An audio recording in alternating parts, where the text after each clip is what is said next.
Praveen sir, the next question would like to is, there is a very, very beautiful, unique system which ICAI came up with few years ago about the UDIN. So, sir, in relation to UDIN, people have, there is a question like, uh, does the UDIN enhance the credibility of the certificates issue? Is it mandatory that a UDIN should be there for every certificate? And one more additional question in this is, sir, sometimes practically, the description in the drop-down menu does not match or partly matches with the description what we are issuing. So how to address this issue? By coming to your question, UDIN, let us understand why this concept. It's a wonderful. You rightly said it's a very positive step. It's for our own usage. I mean, it's for our advantage.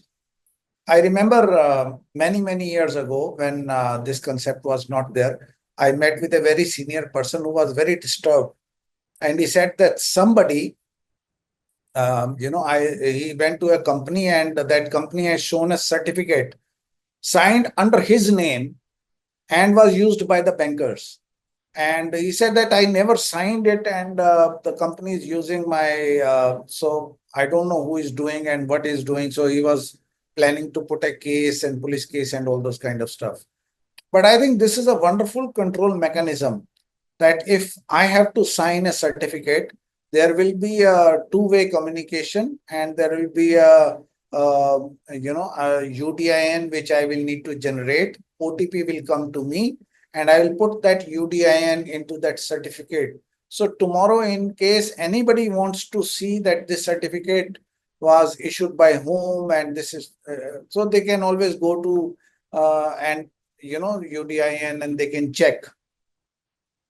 A wonderful control mechanism, brainchild. I think I'm not sure whether anywhere else in the world this kind of control mechanism is there or not. But it's like, it's really wonderful and it's for our advantage. So, as far as your question is concerned, UDIN is certainly mandatory for all the certificates, even the reports. Many people, they argue that in internal audit reports, internal audit can be done by non-CAs also. But if you are a practicing CA, you need to generate a UDIN to enhance the credibility of that document. So I think this is required for all the certificates. So many people, they say that, okay, this company is doing a lot of foreign remittance and a lot of these kind of activities every day. So in one day, there are 10 certificates they are issuing. So 10 times I will go and generate OTP. It will be like very difficult.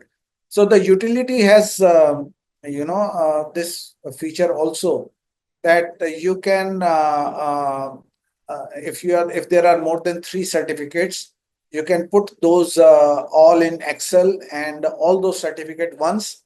OTP will come once, but the UDIN number will be separate for each of these certificates. Right. So you need to have separate certificate for each of those, separate UDIN for each of those certificates.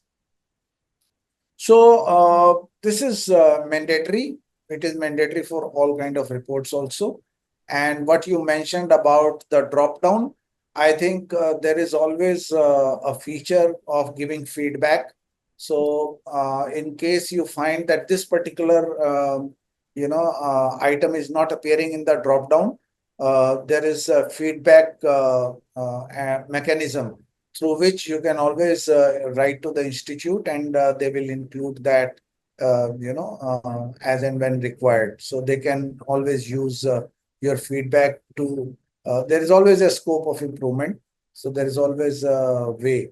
So as of now, what generally people do is they try to find the nearest one and they do.